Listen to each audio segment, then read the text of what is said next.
안녕하세요. 의사 출신 기자 동아일보 이진한 의학정기자입니다. 여러분, 자고 일어났는데 얼굴과 손발이 전날 라면 먹고 잔 거 마냥 붓고 푸석한 느낌 있으시죠?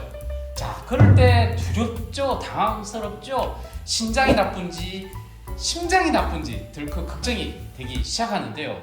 자, 부정이 있을 때 어떻게 대처하면 좋을까요? 부정에 대한 오해와 진실을 시작합니다.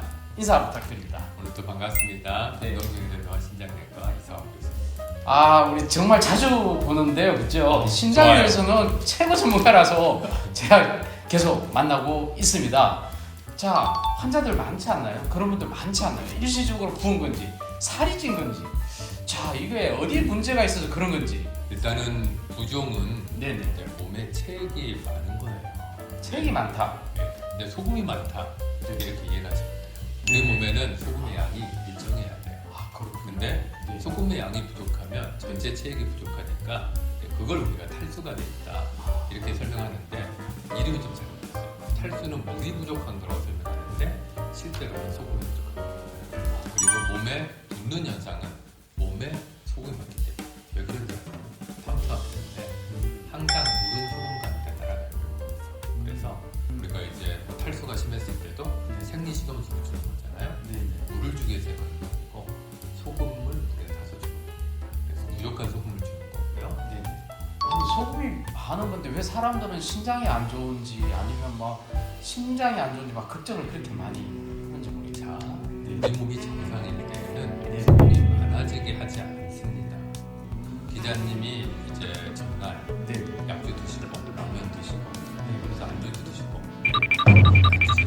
네. 다음날 아침에 얼굴이 붓는 게 진정했다. 아, 이게 안 부으면 네. 뭔가 좀 이상한 거죠. 근데 이제 뭐 2, 3일 지나도 뭐 소금이 안 나가는 거예요. 많이 섭취하는데 왜 안 나가겠어요? 신장에 병이 있으면 우리 몸에 많이 들어온 소금을 내보내는 겁니다. 그래서 이게 정상적인 붓는 거랑 비정상적으로 붓는 거랑 이게 뭐 라면 먹고 안 먹고 구분할 수 없지 않습니까? 몸에 소금이 많으면은 제일 연한 사람. 지금 제일 연한 사람이 발단? 그러니까 발? 아, 부위요? 이제 누구의 눈꺼풀이 제일 먼저 소금이 많겠죠. 그래서 여성분들은 화장하다가 여러분 바로 감지를 감지를 하는 거죠. 요즘 남자분들 화장을 많이 하시니까 남자분도 그럴 테지만 기본적으로 이제 그런 부종은 시간이 지나면 빠지겠죠. 영분 적게 드시면.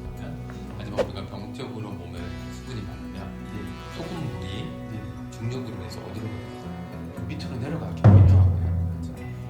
그래서 다리가 부는 거죠. 그러니까 라면을 안 먹어도 붓거나 전날에 뭐 짠 음식 이런 거 안 먹어도 부은 경우는 뭔가 좀 의심을 할 필요가 있겠네요. 자, 근데 그런 부종은 좀 특징적인 게 있나요? 자, 우리가 다리가 부었어요. 진짜 부종이 있고 가짜 부종도 있어요. 가짜 부종이 있어요. 유사 부종. 진짜 부종은 네. 소금물이기 때문에 잘 돌아다니고 다리에 붙고 숨이 들어갑니다. 조직과 조직 사이에 되고 물이니까. 네. 자, 근데 그런 부종은 좀 특징적인 게 있나요? 콩팥 질환이 있을 때에도 이제 제일 대표적으로 보는 거고요. 심장 질환이 있을 때도 붙습니다. 왜냐하면 심장에서는 펌프질을 해야 됩니다. 혈액순환을. 심장에서 펌프가 잘 안 됐을 때는 네. 몸에 돌아다니는 피가 부족하다고 느껴요. 그러면 콩팥에서 피가 모자라니까 수분이 모자라니까 수분을 먹고 안 나가게 돼요. 그래서 잘 느끼해요. 또 간경화가 심한 분들도 나중에 좀 부어요. 그 이유는 간경화가 심한 분들은 쉽게 말해서 이제 내장 쪽에서 간을 통해서 이제 몸의 체액이 심장 쪽으로 올라가야 되는데 여기 뭔가 장애가 생기는 거예요. 또 몸에 수분이 부족하다고 느껴서 또 자꾸 콩팥으로 안 나가게 해서 이때는 콩팥이 안 나빠도 이제 부을 수 있게 되는 겁니다. 어쨌든 이런 소금물이 몸에 많으면 단체로 가서 누르면 들어갑니다. 근데 아, 이게 그림 보니까 진짜 쑥 들어가는데 이게 금방 정상으로 탄생력이 안 돌아오나 보죠? 안 돌아오죠. 근데 예를 들어서 네. 이제 좀 다른 똑같이 부어 보이지만 네. 염증으로 인해서 팽민이 생겼어요. 아, 염증으로? 아, 그렇죠. 염증이 생기면 또 붓잖아요. 일단 우리가 붓는다고 얘기하는데 네. 이 붓는 거는 네. 소금물이 많은 게 아니에요. 뭐 여러 가지 염증에서 나오는 혈관의 투과성을 증가시켜서 그러니까 아무래도 만지면 좀 따뜻하고 좀 붉고 밀감이 열감도 좀 있고 이런 것들은 잘 들어가는 거죠. 아 그렇군요. 그럼 탱탱하니까 아예 통증이 있겠다 그죠? 그럴 수도 있고요. 네. 또 이제 림프 부종 같은 것들은 예를 들어서 이제 복부에 방선치를 받았어요.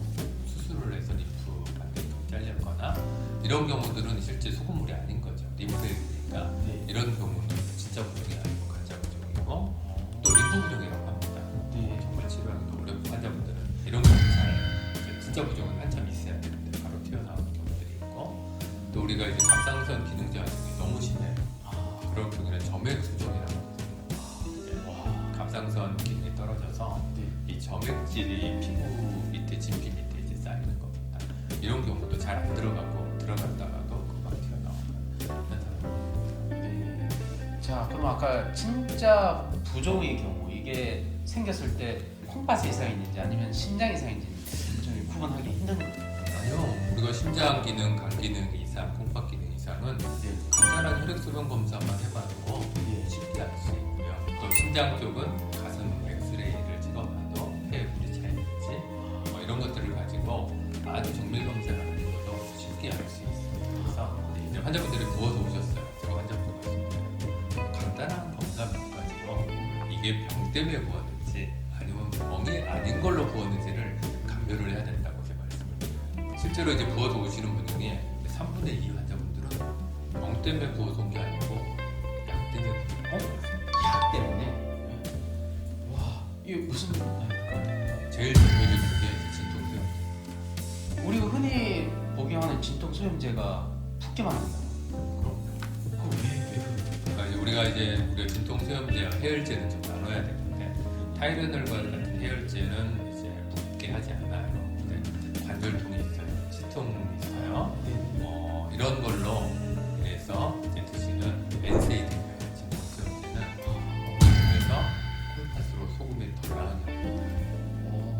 그러면 주로 붓는 게 손하고 뭐 전신이 다 물 수도 있고 초기에는 다리만 물 수도 있고 그래서 정말 많은 분들이 이 진통소염제를 드시고 병원에 부어서 오십니다. 하지만 조금씩 눈에 드신다고 모든 분들이 붓는 건 아니에요. 다 붓는 건 아니지만 상당히 많은 환자분들이 이제 부종으로 오셨을 때 제가 처음 여쭤보는 게 혹시 진통소염제를 최근에 아파서 드신 적이 있어요? 그러면 진통소염제 먹고 있다고 이게 이 붓는 거랑은 연관이 있을 거라고나 한 번도 생각을 해본 적이 없습니다. 우리가 흔히 그 특정 부위가 보면 장기가 이상이 있다고 생각하는데 꼭 그런 건 아니군요. 어떤 분은 이제 뭐 흔한 경우인데 혈압약 때문에 또 이 혈압약이라는 것도 혈압약은 여러 가지 약이 있는데 칼슘 차단제, 안지오텐신 차단제, 구강신경 차단제, 이뇨제 여러 성분이 있는데 치료에서 궁합이 안 맞는 혈압약을 드시는 거예요. 혈압약 중에서도 칼슘 통로 차단제 우리나라에서 제일 많이 쓰이는 혈압약인데 그 약들이 모든 약이 나쁘는 건 아니지만 상당수 약들이 쉽게 부정을 하는데 어떤 분들은 드셔도 안 돼요. 그러니까 어떤 분들은 그 약 드시면 정말 10년째 드시는 약 빼면 그걸 감쪽까지 한두 달 돌아오는 거죠. 대개는 부어서 병원에 가시면 선생님이 우리가 보통 우리가 되게 좋아하시고요.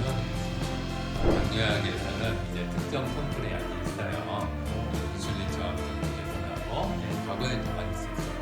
지금 많이 쓰는 정제약들이 그렇게 그런 경우에는 저희가 환자분들을 당뇨약만 하나 받거든요. 우리가 낮은 그런 약들은 이제 오래 드시는 약이다 보니까 그런 환자분들 보면 되게 오래 부어 있어요. 약들에 의한 부종이 생각보다 많다. 이런 것들을 이제 상담하시면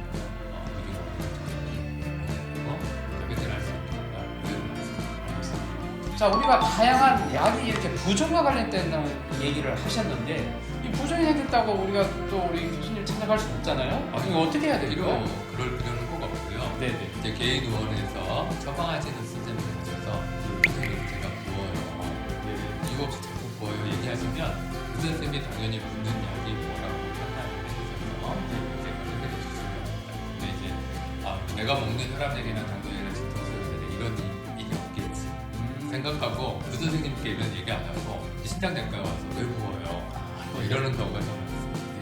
텔레마디즘하고 상의하시면 잘 해결해 주시면 그냥 한 번쯤은 본인이 먹는 약이 좀 부종과 관련돼 있지 않는지 한번 의식을 해볼 필요는 있을 것 같습니다. 그래서 이 부종과 우리 일상생활 습관과도 관련이 또 있다고 하는데요.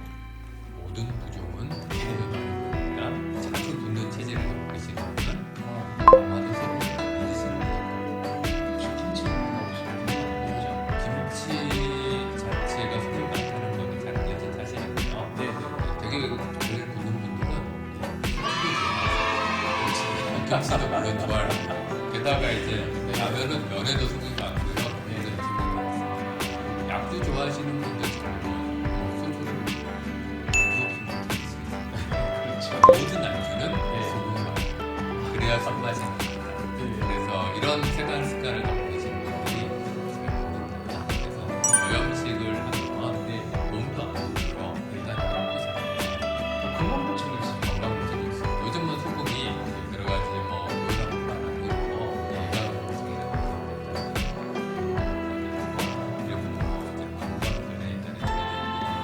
다 명확히 제공되는 건 아니지만 일단 혈압과 부종에 있어서 알겠습니다. 자, 이 없는 부종은 없습니다. 붓기가 심하거나 오래 간다면 걱정만 하지 마시고요. 평소에 가시는 병원 가셔도 되고 이 원인을 찾아 해결하셔서 몸과 마음 가볍게 사시길 바라겠습니다. 자, 부종에 오해하신 실, 이 영상 도움이 되셨으면 구독 버튼 눌러주시고 감사합니다. 네, 감사합니다.